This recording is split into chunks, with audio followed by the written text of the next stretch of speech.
Friends, Mahabharatam అనేది చాలా గొప్పమైన గ్రంథం అన్నమాట. ఈ గ్రంథంలో ముఖ్యంగా కురుక్షేత్రము 18 రోజులు జరిగిన ఈ యుద్ధంలో శ్రీకృష్ణుడు మనకు అనేక విషయాలు బోధించాడనమాట. ఈ యుద్ధంలో కొన్ని సంఘటనలు మన ఆశ్చర్యపరిచే విధంగా కూడా ఉంటాయన్నమాట.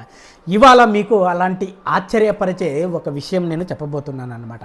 అదే ఏంటంటే, భీముడు దుర్యోధనుణ్ణి చంపలేకపోతాడనమాట. ఇంకా భీముడి ప్రాణము వెళ్ళిపోతుంది అనే టైంలో ఒక చిన్న క్లూ ద్వారా దుర్యోధనుణ్ణి చంపుతాడనమాట. అసలుగా ఎందుకు చంపలేకపోయాడు భీముడు, ఆ క్లూ ఏంటి అనేది మనము ఈ వీడియోలో డిస్కస్ చేస్తామన్నమాట.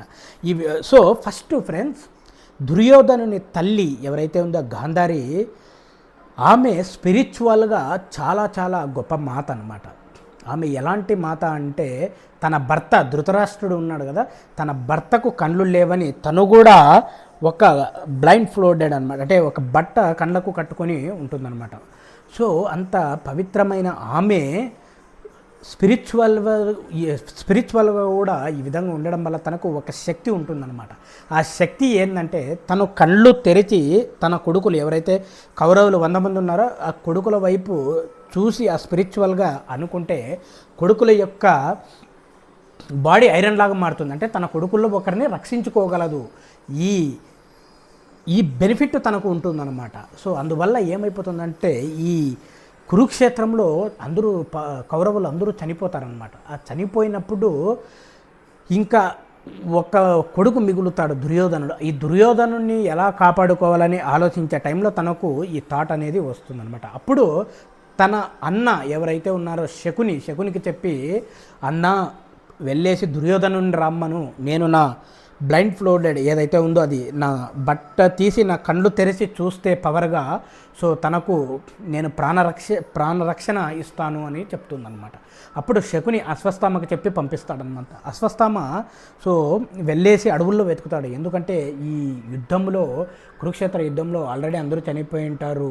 సో దుర్యోధనునికి కూడా ప్రాణభయంతో పారిపోయి ఉంటాడనమాట. సో అశ్వత్థామ వచ్చేసి జరిగిన విషయము ఇలా చేస్తే నీ ప్రాణానికి ముప్పు ఉండదని చెప్తాడనమాట. అప్పుడు సో తన తల్లి దగ్గరికి వెళ్ళాలంటే ఒక కండిషన్ ఉంటుందన్నమాట. అది ఏంటంటే, నగ్నంగా వెళ్ళాలి. నగ్నంగా వెళ్ళి తన తల్లి ఒక్కసారిగా ఫోల్డ్ చేసి చూస్తే అప్పుడు తన బాడీ ఐరన్ లాగా మారుతుందన్నమాట.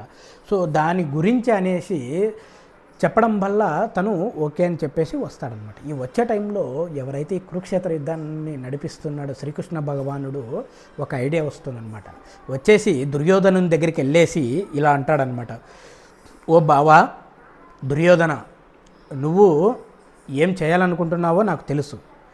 ఒక తల్లి దగ్గరికి కొడుకు అనేవాడు నగ్నంగా వెళితే అంతకంటే మహాపాపము ఏమీ ఉండదని చెప్తాడనమాట.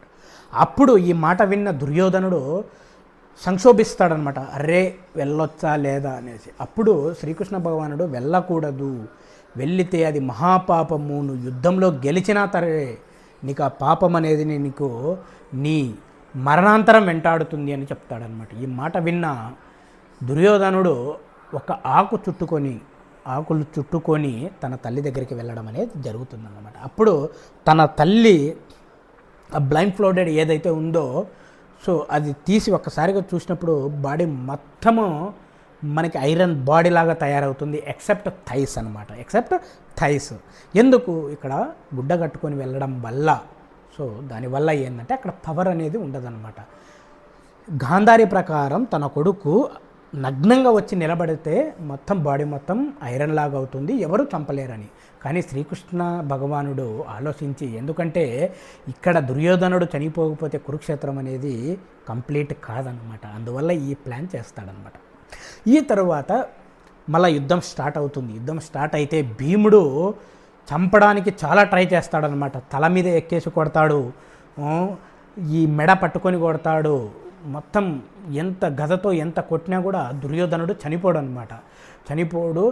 అదేవిధంగా దుర్యోధనుడు భీముడి మీద అటాక్ చేసేసి భీముడిని గాయపరిచి ఇంకా చనిపోతాడు అనంగా, అప్పుడు శ్రీకృష్ణుడు తనకు ఒక చిన్న క్లూ ఇస్తాడనమాట.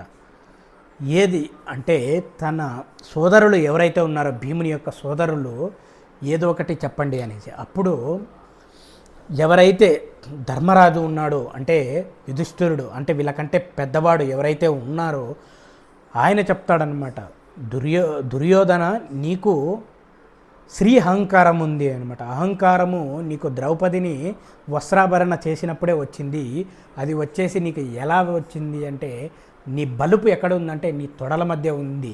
కాబట్టి నీకు తొడల దగ్గర నీ ప్రాణం అనేది ఉంటుందని చెప్పేసి భీముడికి చెప్పి, భీమా తన తొడల మీద కొట్టు ఖచ్చితంగా చనిపోతాడు అని చెప్తాడనమాట. అప్పుడు భీముడు ఇంకా ఇంకా చనిపోతాడనే టైంలో ఆ వార్త విని ఒక్కసారిగా లేచి అటాక్ చేస్తాడనమాట.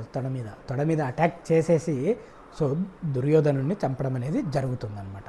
చూశారు కదా ఫ్రెండ్స్, ఇది యాక్చువల్లీ ఏదైతే మన గద యుద్ధానికి సంబంధించి ఇది విరుద్ధం అన్నమాట. సో ఆ తర్వాత బలరాములు వచ్చేసి ఇది రాంగ్, ఇలా చేయడం తప్పు అని చెప్పేసి భీముడిని చంపడానికి చూసినప్పుడు శ్రీకృష్ణ భగవానుడు చెప్తాడనమాట, ఏ విధంగా అవుతుంది అనే విషయము చెప్పేసి ఒప్పిస్తాడనమాట. సో ఇదంతా తర్వాయి భాగం మనం డిస్కస్ చేస్తాం. చూసారా ఈ విధంగా భీముడు దుర్యోధనుడిని చంపడం అనేది జరిగిందనమాట. ఈ యుద్ధంలో భీముడు చాలా విధంగా ప్రయత్నాల్లో ప్రయత్నిస్తాడు చంపడానికి, కానీ చంపలేకపోతాడనమాట. ఫ్రెండ్స్, ఇలాంటి అప్డేట్స్ కోసం మీరు ఈ ఛానల్ని సబ్స్క్రైబ్ చేసి సపోర్ట్ చేయాలి. చాలా ఇంట్రెస్టింగ్ విషయాలు డిస్కస్ చేస్తాం అన్నమాట. Okay, thank you friends, thank you all.